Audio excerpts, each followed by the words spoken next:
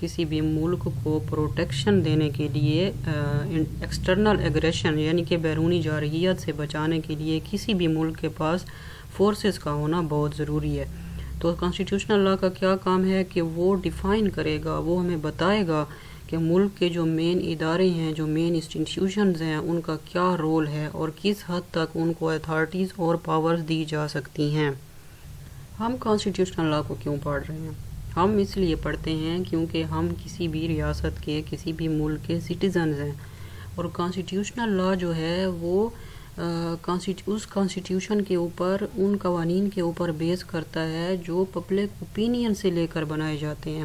Day to day life میں جتنی بھی چینجز ہو رہی ہیں، جتنی بھی تبدیلیاں ہو رہی ہیں، جو نت نئے مسائل جنم لے رہے ہیں، ان کو سالو کرنے کے لیے آپ کی پارلیمنٹ میں آپ کا جو لیجسلیچر ہے، قانون ساز ادارہ ہے، اس میں بیٹھ کر آپ کے سلیکٹ کیے ہوئے جو ممبران ہیں وہ وہاں بیٹھ کر جو قانون سازی کرتے ہیں اور ڈے ٹو ڈے جو ایشوز ہیں، جو ڈسپیوٹس ہیں، ان کو حل کرنے کے لیے جو قوانین بنائے جاتے ہیں اس میں پبلک اوپینین یا لوگوں کی جو رائے ہے، یا کیونکہ قانون جو ہے وہ عام جنتا کے لیے، عام عوام کے لیے، عام لوگوں کے لیے ہی بنایا جاتا ہے، کیونکہ انہی کے اوپر امپلیمنٹ کرنا ہے۔ تو کانسٹیٹیوشنل جو ہیں یا جو لیجسلیچرز ہیں، جو قانون ساز ہیں، ان کو یہ چیز مد نظر رکھنی پڑتی ہے، سامنے رکھنی پڑتی ہے کہ کون سا کانسٹیٹیوشن جو ہے وہ فلاں علاقے کے اوپر جو ہے یا کسی بھی ملک کے خطے یا حصے کے اوپر پریویل کیا جا سکتا ہے، جس کو ایزلی لوگ اپنا بھی سکیں اور لوگ اس کو سمجھ بھی سکیں، کیونکہ اویئرنیس جو ہے وہ ڈے ٹو ڈے لوگوں میں بڑھ رہی ہے۔ کانسٹیٹیوشنل لا برٹن میں جو ہے کانسٹیٹیوشن جب بھی بنایا جاتا ہے، جب بھی پارلیمنٹ کوئی آئین تشکیل دیتی ہے، کوئی بل اسمبلی میں پیش کیا جاتا ہے، تو اس میں پبلک اوپینین جو ہے وہ بہت زیادہ میٹر کرتی ہے۔ تو جب تک پبلک، عوام، عام لوگ کانسٹیٹیوشن کو سمجھیں گے نہیں، اس کی باریکیوں کو نہیں سمجھیں گے، تب تک وہ اپنی رائے جو ہے وہ صحیح طریقے سے نہیں پیش کر سکتے، نہیں دے سکتے۔ تو ایز اے اسٹوڈنٹ بھی کانسٹیٹیوشنل لا کو پڑھنا ضروری ہے، اور ایک عام شہری کے ہونے کی حیثیت سے بھی آپ کانسٹیٹیوشنل لا کو پڑھیں تو آپ کے لیے زیادہ مفید ثابت ہوگا اپنی اوپینین یا اپنی رائے دینے کے حوالے سے۔ اب برٹش کانسٹیٹیوشن جو ہے اس کو mother of the constitution of the world کہا جاتا ہے۔ یہ موسٹ فلیکسیبل ہے، اس میں بہت زیادہ لچک پائی جاتی ہے، یہ کنونشنل ہے، یعنی کہ زیادہ تر اس کا جو حصہ ہے، یا یہ کہیں کہ یہ ان ریٹن ہے۔ جس طرح سے دنیا کے دوسرے ممالک کے کانسٹیٹیوشنز ہیں، جیسے امریکہ ہو گیا، پاکستان ہے، انڈیا ہے، تو ان میں کانسٹیٹیوشن جو ہے وہ ڈاکومنٹ فارم میں ہے یا ڈاکومنٹل فارم میں ہے، یا یہ کہیں کہ ریٹن فارم میں ہے۔ تو برٹش کانسٹیٹیوشن کے ساتھ یہ کنسیپٹ آپ نہیں لگا سکتے کہ یہ بھی ایک سنگل ڈاکومنٹ ہے یا ریٹن شیپ میں موجود ہے۔ اس میں مختلف یا بہت سارے ایلیمنٹس بھی شامل ہیں۔ اس کے جو سورسز ہیں کہ یہ آیا کہاں سے ہے، وہ مختلف ہیں اور بہت اتھینٹک ہیں۔ اچھا جی، اب آپ کو اس کی نیچر کی تو سمجھ آ گئی کہ کانسٹیٹیوشنل لا ہے کیا چیز۔ اب آتے ہیں اس کے ایلیمنٹس پہ یا سورسز پہ۔ سورسز کیا ہوتے ہیں؟ وہ ذرائع جہاں سے کوئی چیز آ رہی ہوتی ہے۔ تو کانسٹیٹیوشنل لا کہاں سے آیا ہے ہمارے پاس؟ جب ہم کہتے ہیں کہ کوئی کانسٹیٹیوئنٹ باڈی بھی اس کو بنانے والی نہیں تھی، یا کوئی خاص ممبران بھی نہیں تھے، نہ کوئی خاص لیجسلیچر تھا، تو یہ کانسٹیٹیوشن آیا کہاں سے ہے؟ تو برٹش کانسٹیٹیوشن کے سورسز یا اس کے جو مین رولز ہیں، مین رولز تو وہ ہیں دو، جن میں فرسٹ ون ہے دی لاز آف دا کانسٹیٹیوشن اور سیکنڈ ون ہے کنونشنز آف دا کانسٹیٹیوشن۔ جو لاز آف دی کانسٹیٹیوشن ہے اس میں ہم کنونشنز کو بھی ڈسکس کریں گے، اور سورسز میں بھی یہ ٹاپک ہمارا آتا ہے۔ تو دیکھا جائے تو برٹش کانسٹیٹیوشنل لا کے جو ہیں وہ دو مین رولز ہیں۔ فرسٹ ون ہے the law of the constitution and second one ہے کنونشن۔ فرسٹ آف آل ہم اس کو ڈسکس کریں گے the laws of the constitution کو۔ لاز آف دی کانسٹیٹیوشن میں وہ تمام قوانین یا اصول شامل ہیں، وہ تمام رولز شامل ہیں جن کی وائلیشن کے اوپر آپ کو کورٹ جانا پڑتا ہے، یعنی کہ جو کورٹ کے ذریعے سے انفورس یا نافذ کروائے جا سکتے ہیں۔ تو ان کو ہم، یہ فردر سب ڈیوائیڈ ہو رہے ہیں، تو ان کو ہم ون بائی ون ڈسکس کریں گے۔ The first important source of the English Constitution or British Constitution is the Great Charters and Agreements, which define and regulate the powers of the Crown and the rights of the citizens. Such charters have become historic documents and therefore an important part of the British Constitution. Charter کیا چیز ہے دوستو؟ Charter کہتے ہیں دستور کو، فرمان کو۔ کوئی بھی ریاست کا جو ہیڈ ہوتا ہے، جو کوئی فرمان یا حکم جاری کرتا ہے، اس کے نام سے جاری ہوتا ہے، تو اس کو آپ چارٹر کہتے ہیں۔ یا مختلف ایگریمنٹ جو ہیں، جو کہ کراؤن کی پاورز کو ڈیفائن کرتے ہیں، یا سٹیزنز کے، شہریوں کے رائٹس کو، ان کے حقوق اور فرائض کو ایکسپلین یا ڈیفائن کرتے ہیں، تو یہ سارا کچھ انہوں نے اپنے ملک کے چارٹرز میں ایڈ کر دیا، اور یہ ایک طرح سے ان کا ایک ہسٹورک ڈاکومنٹ ہے، یا ان کے جو تاریخی ڈاکومنٹس ہیں وہ سارے اس میں آتے ہیں، جن میں میگنا کارٹا شامل ہے۔ میگنا کہتے ہیں گریٹ کو، کارٹا کہتے ہیں چارٹر کو، جو کہ 1215 کا تھا۔ یہ کیوں انہوں نے بنایا، یا یہ کس طرح کا فرمان تھا، اس کو ہم ڈیفائن کرتے ہیں۔ It defined the organization and powers of the Great Council in English Constitution or England, and prohibited the imposition of certain taxes with the consent of the Great Council. Great council جو کہ مختلف process طے کرتے کرتے بعد میں اس نے cabinet کا روپ اختیار کیا، یہ اس کی بات کر رہے ہیں کہ انگلینڈ میں جو گریٹ کاؤنسل ہے اس کے پاورز اور اختیارات کو میگنا کارٹا نے ڈیفائن کیا۔ اس کے علاوہ مختلف جو اس کے اوپر پروہیبیشن لگائی گئیں، یا یہ کہہ سکتے ہیں کہ اس چارٹر کی اجازت کے بغیر، یا اکارڈنگ ٹو دس چارٹر کوئی بھی ٹیکس جو ہے وہ گریٹ کاؤنسلز کی اجازت کے بغیر امپوز نہیں کیا جائے گا، نہ ہی بڑھایا جائے گا، نہ ہی کم کیا جائے گا۔ دوسرا جو ان کا گریٹ ہسٹورک ڈاکومنٹ ہے یا چارٹر ہے، وہ ہے the petition of rights 1628۔ Petition of rights کیا چیز تھی؟ It leads down that no person in England can be compelled to pay any loan, gift اور tax without the previous sanction of the parliament, کہ England کا کوئی بھی فرد، کوئی بھی شہری جو ہے وہ اس وقت تک کوئی ٹیکس، گفٹ یا لون جو ہے وہ پے نہیں کرے گا جب تک کہ برٹش پارلیمنٹ جو ہے وہ اس کی اجازت نہیں دے دیتی، کہ ٹیکسز کس حد تک ہوں گے، کن لوگوں سے وصول کیے جائیں گے، ان کا ریٹ کیا ہوگا۔ یہ سارا کچھ پٹیشن آف رائٹس میں ڈسکس کیا گیا، یا ڈیفائن کیا گیا، یا ایکسپلین کیا گیا۔ بل آف رائٹس 1689 بھی ان کا امپورٹنٹ چارٹر ہے۔ یہ کیا چیز ہے؟ It made the Parliament the supreme law-making body and declared that it should be called regularly. It also provided a list of individual rights. Bill of rights نے parliament کو ملک کا سپریم قانون ساز ادارہ بنا دیا، اور ساتھ میں یہ بھی ڈکلیئر کیا کہ اس کے سیشنز جو ہیں، اس کے اجلاس جو ہیں وہ ریگولر بیسس پر بلائے جائیں گے۔ اس کے ساتھ ساتھ جو انڈیویجولز، یعنی کہ جو شہری ہیں، جو سبجیکٹس آف دا اسٹیٹ ہیں، جو سٹیزنز ہیں، ان کے رائٹس کی جو لسٹ ہے وہ بھی پارلیمنٹ میں ڈسکس کی جائے گی، کہ عوام کو کس طرح کے اور کون کون سے رائٹس حاصل ہوں گے۔ تو یہ برٹش کانسٹیٹیوشن کے جو مین ہسٹورک ڈاکومنٹس ہیں یا چارٹرز ہیں وہ ہم اس میں ڈسکس کریں گے۔ تو یہ بھی ان کے قانون کا حصہ ہے، جن کے اوپر یہ سختی سے عمل کرتے ہیں، اور اگر ان کی خلاف ورزی کی جائے تو کورٹ ایکشن لیتی ہے اس کے اگینسٹ۔ سیکنڈ جو سورس ہے یا ایلیمنٹ ہے برٹش کانسٹیٹیوشن کا، وہ ہمارے پاس ہے the famous and significant acts اور statutes of the parliament. The second important source of the English Constitution is statutes passed by the Parliament from time to time. It may be noted that the British Parliament is fully empowered to change these statutes whenever it likes. اسٹیچیوٹس کیا ہیں دوستو؟ اسٹیچیوٹس جو ہیں وہ قوانین ہوتے ہیں، وہ لاز ہوتے ہیں، وہ ایکٹس ہوتے ہیں جن کو پارلیمنٹ پاس کرتی ہے۔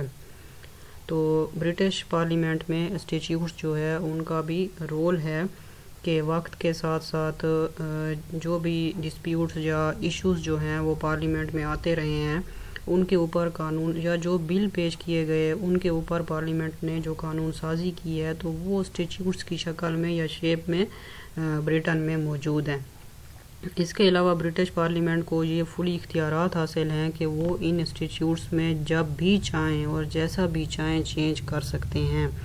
ان میں جو مین انسٹیٹیوٹس ہیں وہ کون کون سے ہیں؟ دی ایکٹ آف ہیبیس کارپس 1679 ہے، سیٹلمنٹ ایکٹ ہے 1701، دا acts of 1832، 1867، 1884، 1918، 1928۔ The Parliament Acts of 1911 and 1949, which squeezed the House of Lords and strengthened the House of Commons۔ Parliament act جو 1911 اور 1949 کا ہے اس نے کیا کیا؟ اس نے ہاؤس آف لارڈس کی جو پاورز تھے، جو اختیارات تھے، اس کو کم کر دیا۔ اس کے ساتھ ساتھ اس نے کیا کیا کہ اس نے ہاؤس آف کامنز کے اختیارات بڑھا دیے۔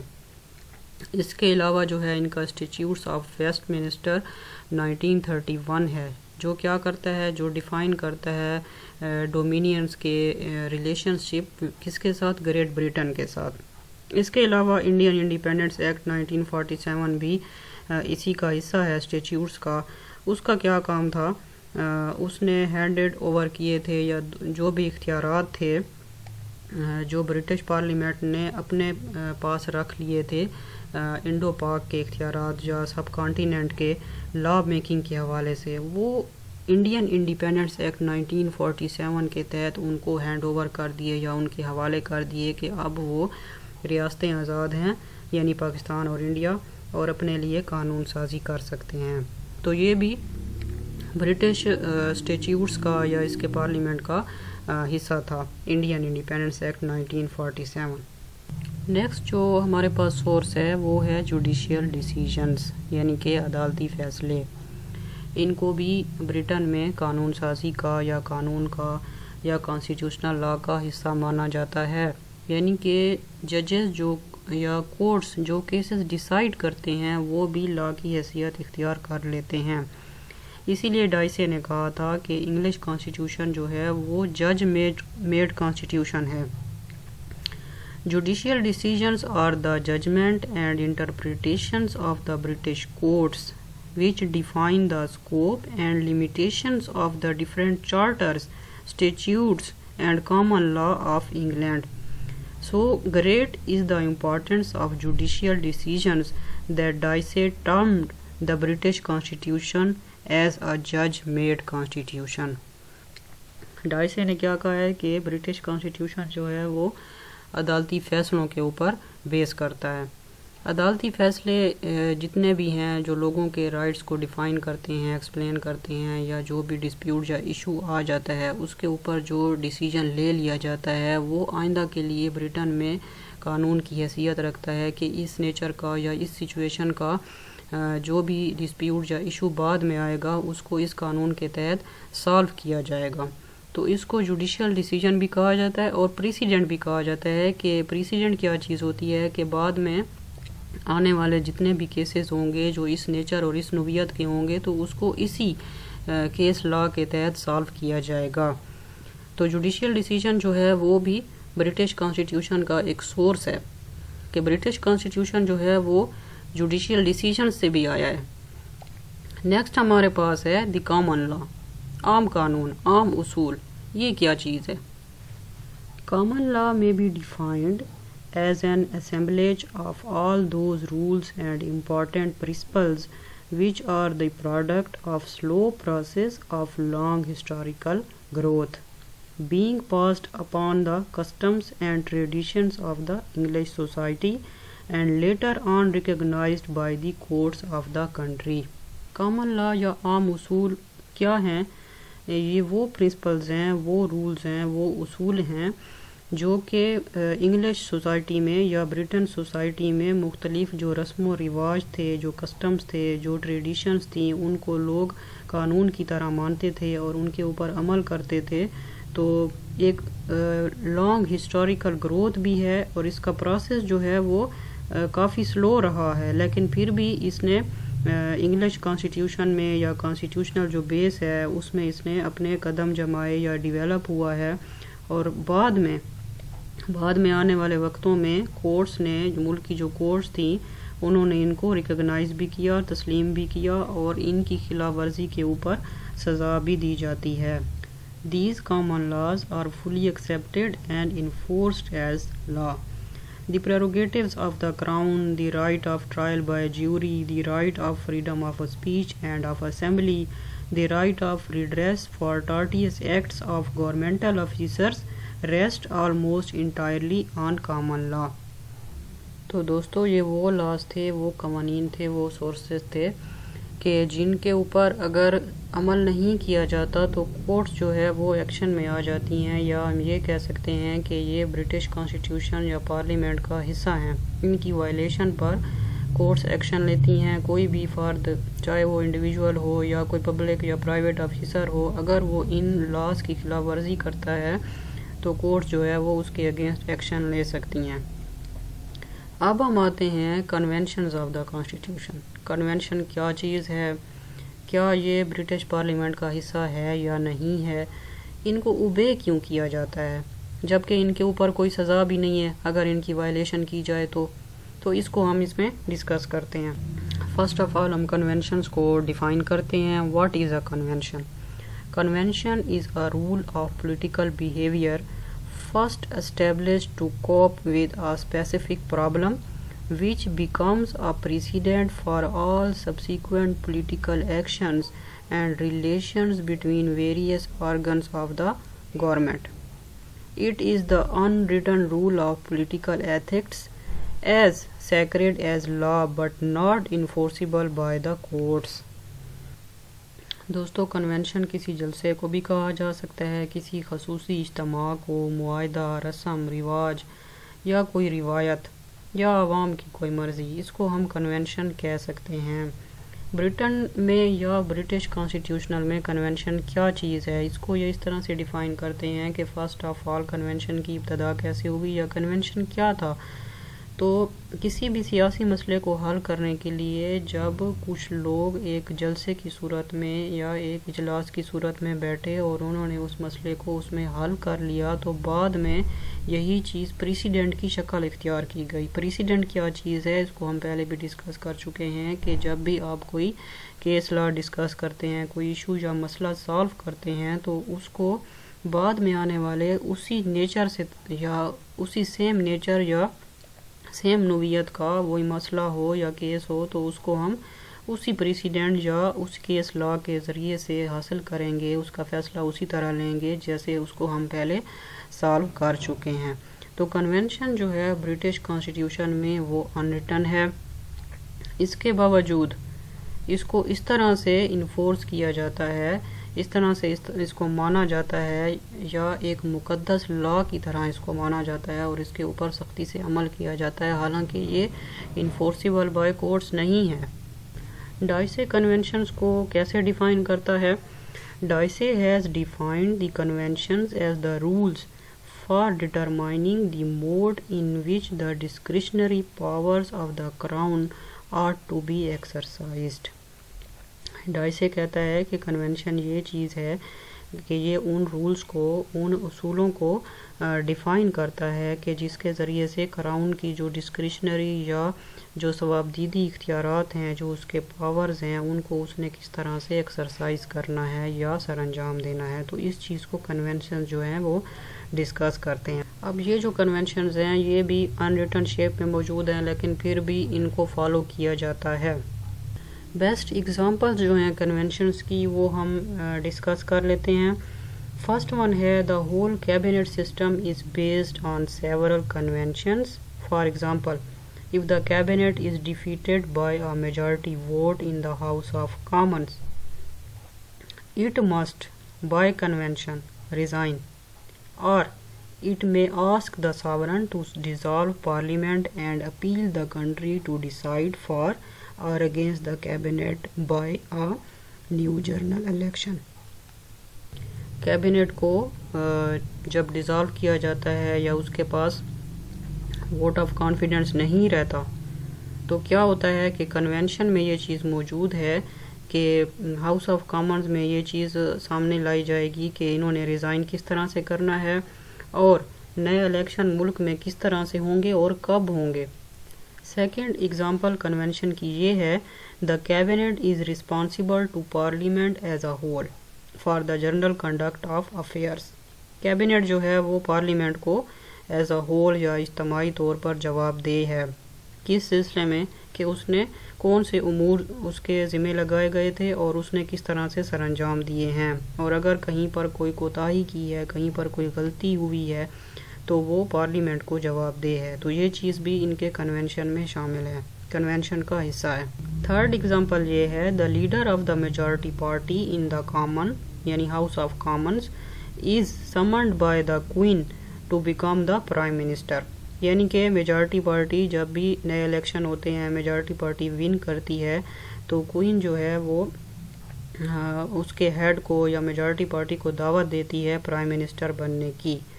فورتھ ون ہے parliament must be summoned for the dispatch of business at least once a year. یہ بھی کنونشن کا حصہ ہے کہ پارلیمنٹ جو ہے وہ سال میں ایک بار جو ہے وہ کوئی نہ کوئی سمن یا اجلاس جو ہے وہ ضرور بلائے گی اپنے امور کو سر انجام دینے کے لیے یا پرفارم کرنے کے لیے۔ ففتھ ون ہے parliament must consist of two houses the house of Lords and the house of Commons, یعنی کہ یہ چیز بھی کنونشن کا حصہ ہے کہ پارلیمنٹ کے دو ہاؤسز ہوں گے، ایک ہوگا ہاؤس آف لارڈز اور دوسرا ہوگا house of Commons. Next convention کا حصہ یا ایگزامپل یہ ہے A bill passed by Parliament and placed before the Queen must be signed by her، کہ ایسا بل جو پارلیمنٹ میں پاس ہوا ہے وہ کوئین یا کنگ کے سامنے پیش کیا جائے گا، یعنی کراؤن کے سامنے رکھا جائے گا، تو اس کے لیے یہ مسٹ ہے، وہ باؤنڈ ہے، اس کے لیے لازمی ہے کہ وہ اس کے اوپر سائن کرے۔ نیکسٹ جو ایگزامپل ہے وہ یہ ہے کہ every bill must be read 3 times before it is passed، یعنی کہ کوئی بھی بل جو ہے وہ پارلیمنٹ میں جب پیش کیا جاتا ہے تو اس کو پاس کرنے سے پہلے، اس کو منظوری دینے سے پہلے 3 بار لازمی پڑھا جائے گا۔ تو یہ بھی کنونشن کا ان کا حصہ ہے۔ اب یہ چیزیں جو ساری کنونشنز میں شامل ہیں ان کے اوپر اسی طرح سے عمل کیا جاتا ہے جیسے کسی قانون کے اوپر عمل کیا جاتا ہے۔ تو یہ چیز جو ہے برٹنز میں یا برٹش جو پیپلز ہیں، جو سبجیکٹس ہیں، جو سٹیزنز ہیں، ان میں رچ بس گئی ہے، وہ ان کے اوپر ضرور عمل کرتے ہیں۔ اب ہم اس چیز پہ آتے ہیں کہ کنونشنز چونکہ پارلیمنٹ سے تو پاس نہیں ہوئے لیکن ان کو اوبے کیوں کیا جاتا ہے، ان کے اوپر عمل کیوں کیا جاتا ہے اور اتنی اسٹرکٹنس سے، اتنی سختی کے ساتھ ان کو کیوں فالو کیا جاتا ہے؟ کیونکہ laws are enforceable through the courts when violated but the conventions are not because the courts do not recognize them۔ What is the sanction behind the conventions؟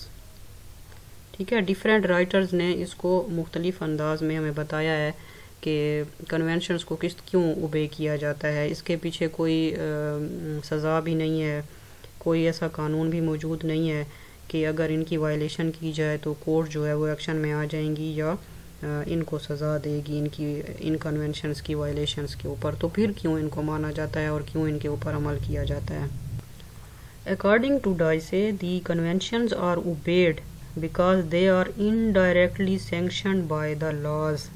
ڈائسے کہتا ہے کہ کنونشنز کے اوپر اس لیے عمل کیا جاتا ہے کیونکہ یہ بلا واسطہ طور پر قانون ان کے پیچھے موجود ہوتا ہے۔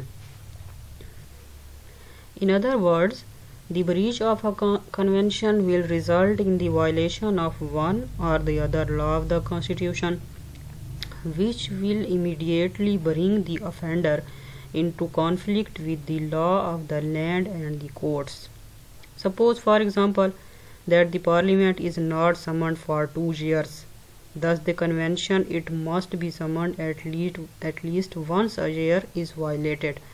پارلیمنٹ کو یہ کہا گیا ہے، اس کے اوپر یہ لازمی ہے کہ وہ سال میں ایک بار ضرور اجلاس طلب کرے گی، لیکن اگر وہ سال میں یا 2 سالوں میں کوئی بھی اجلاس طلب نہیں کرتی یا نہیں بلاتی تو اس کے لیے یہ ایک وائلیشن کے زمرے میں آتا ہے، قانون کی خلاف ورزی کے زمرے میں آتا ہے۔ تو اگر پارلیمنٹ اپنا کام نہیں پرفارم کر رہی، فنکشنز نہیں پرفارم کر رہی، تو اس کے against vote of no confidence بھی ہو سکتا ہے اور اس کو حکومت سے ہٹایا بھی جا سکتا ہے۔ تو اس طرح سے ان کے کنونشنز جو ہیں وہ بظاہر تو ان کے پیچھے لا فورس موجود نہیں ہے، لیکن انڈائریکٹلی ان کے پیچھے لا فورس موجود ہے کہ کہیں پر بھی کوئی کنونشن اگر ڈسٹرب ہوتا ہے، اس کی وائلیشن کی جاتی ہے، تو اس سے جڑے ہوئے دوسرے جو قوانین ہیں، جو اصول ہیں، وہ بھی وائلیٹ ہو جاتے ہیں اور مجبوراً کورٹس جو ہیں ان کو ایکشن لینا پڑتا ہے۔ تو ہم یہ کہہ سکتے ہیں کہ کنونشنز کے پیچھے جو ہے ان کی لا فورس موجود ہے کہیں نہ کہیں پر۔ ایک دوسرے ہمارے پاس رائٹر ہیں لاویل، وہ کیا کہتے ہیں کہ ان کو اوبے کیوں کیا جاتا ہے؟ According to Lowell, conventions are obeyed because they constitute a moral code for observance by public men in the field of practical politics۔ اس کا کہنا ہے لاویل کا کہ اس کو اس لیے اوبے کیا جاتا ہے کہ اس کے پیچھے پبلک فورس موجود ہے۔ اگر یہ لوگ کنونشنز کے اوپر عمل نہیں کرتے تو عوام ان کے اگینسٹ ہو سکتی ہے یا جا سکتی ہے، تو مجبوراً ان کو کنونشنز کو فالو کرنا پڑتا ہے۔ According to Dr. Jennings, something more than the fear of public opinion compels obedience of the conventions۔